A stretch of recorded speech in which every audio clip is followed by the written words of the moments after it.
Sir, please tell me your name. It's Michael, capital M, lowercase I, C-H-A-E-L, capital L, lowercase E-E, capital C, lowercase R-A-N-E. Thank you, sir. And your date of birth, please. It's June 9th, 1980. Thank you. So you're here on 2 counts of armed robbery, a Class 2 felony, 1 count of burglary in the first degree, a Class 2 felony, 2 counts of murder in the first degree, a Class 1 felony, 1 count of arson of an occupied structure, a Class 2 felony, and 2 counts of kidnapping, a Class 2 felony. Now, you've indicated that you want to hire your own lawyer. Is that correct, sir? Is that a yes? Well, do you want the court to appoint an attorney for you, or are you going to hire your own attorney? No. I don't want the court to appoint an attorney.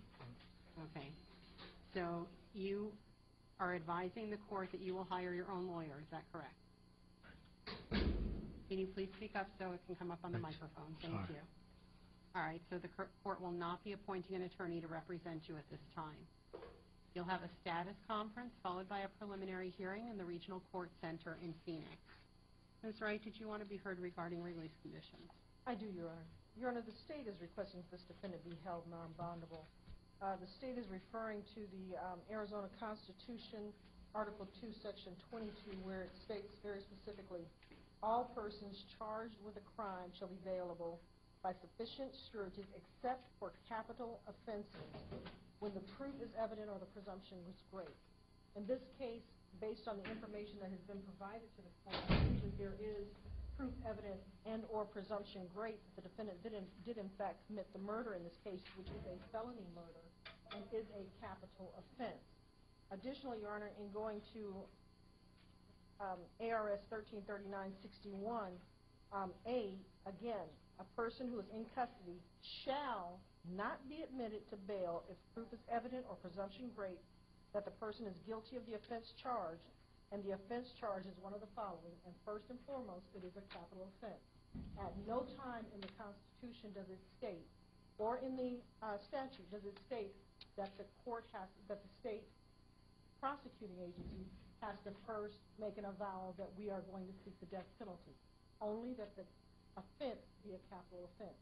In this case, this is a capital offense, and so the state is requesting that the defendant be held non-bondable. I understand that... Let me just interrupt you for a minute. How is capital offense defined? Excuse me? How is capital offense defined, and is it in the statute? Your Honor, I know it's in here somewhere, and I have not been able to find it, but I do know that a capital offense is anything where the individual can be sentenced to death. And a felony murder, any first-degree murder, is a capital offense. You are required to prove at least one aggravating factor. The state can prove at least, can provide the court in here at least 2 aggravating factors. So I believe in addition to the fact that there is the felony murder, which is automatically a capital if there's aggravating factors, with the 2 aggravating factors. Is it automatically capital or is it automatically first degree?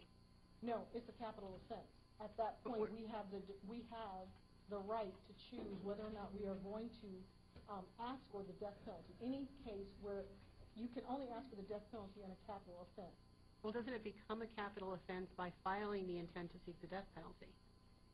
I don't believe so, Your Honor. I believe that it is a capital offense. See, that's the question that I have. I don't believe so. I believe that it is a capital offense, and then we can choose based on other circumstances whether or not we are going to seek the death penalty. Because under 13-751A, for sentence of death or life imprisonment, aggravating and mitigating circumstances, it says if the state has filed a notice of intent to seek the death penalty and the defendant is convicted of first-degree murder, then it goes on. So he can be sentenced to death. That is the only thing that he can then be sentenced to death. We have to provide notice. That's all 751 is saying. But it is not identifying a capital offense. But what distinguishes are you saying that every first-degree murder case is a capital offense? Every first-degree murder is a capital offense, and my office has the ability to file the notice of intent to seek death. We do not in each and every case, but at the same time, we'll review each one of them, and we're talking about 6 months sometimes before we get this notice. The purpose of the statute holding them non-bondable is because there is no greater flight risk than someone who is risking their life. And if he's on notice that his life can be taken, and he's given a bond of anything, there is no way that we can say that this person is not going to flee. Well, that's the thing, the notice, And and the notice is the intent to seek the death penalty or to designate it as a capital offense.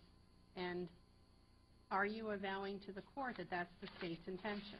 I cannot make that avowal because my office does not do that without reviewing completely the case, the history, and everything else.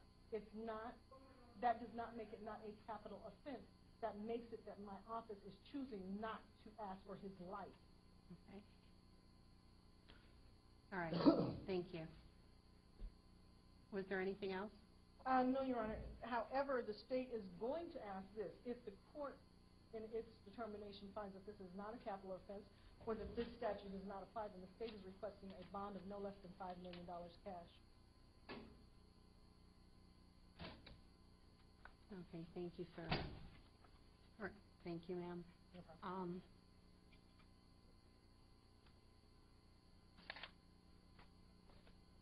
Based on the limited information available at this stage in the proceedings, while I do find that the proof is evident or presumption great that the offense alleged was committed, and that there are aggravating factors present, I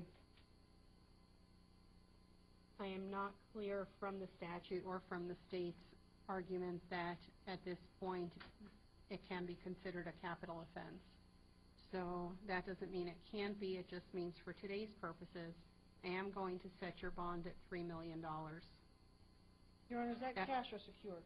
If you let me finish speaking, that will be a cash bond.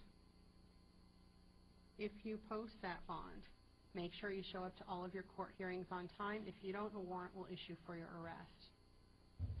You're not to possess any weapons, any drugs without a valid prescription, or drink any alcoholic beverages.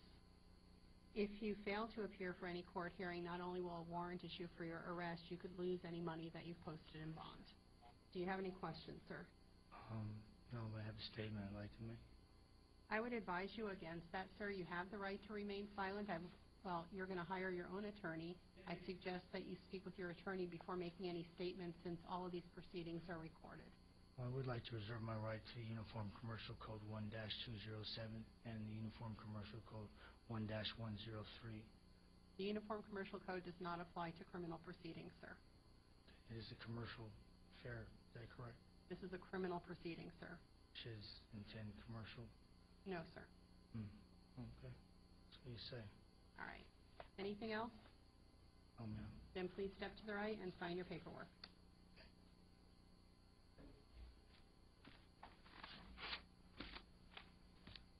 Kelly Ann Stewart, number 22.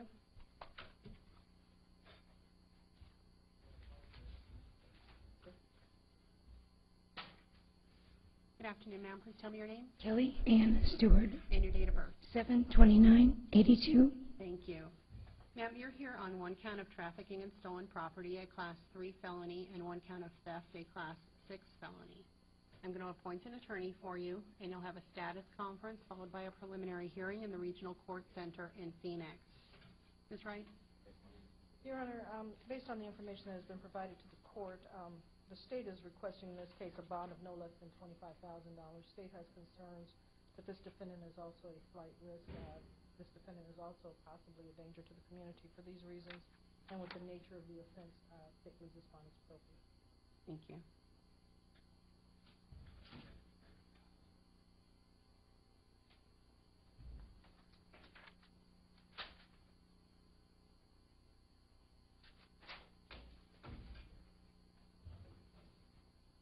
Your bond will be $25,000. If you post that bond, make sure you get to all of your court hearings on time. If you fail to do so, a warrant will issue for your arrest. You're not to have any contact with any of the co-defendants in this case.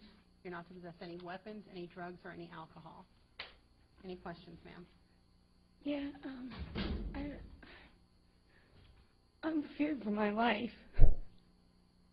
Okay. And he's got a bond.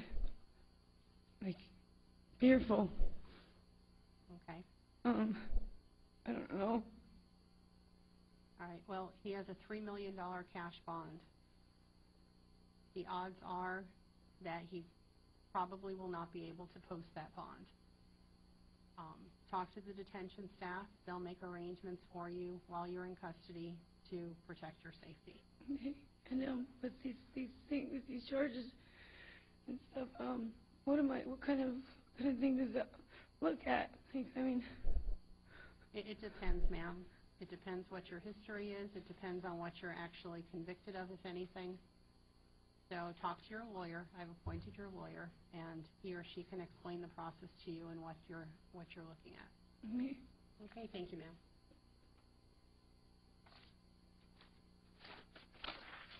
Brittnay and Beinhauer, number 3. Good afternoon, ma'am. Please tell me your name Brittnay Beinhauer, and your date of birth. 5584. Thank you. Ma'am, you're here on 2 counts of theft, a Class 6 felony. I'm going to appoint an attorney for you, and you'll have a status conference followed by a preliminary hearing in the Regional Court Center in Phoenix. That's right? Your Honor, the state's requesting the same bond in this case as for the previous question. For the same reason.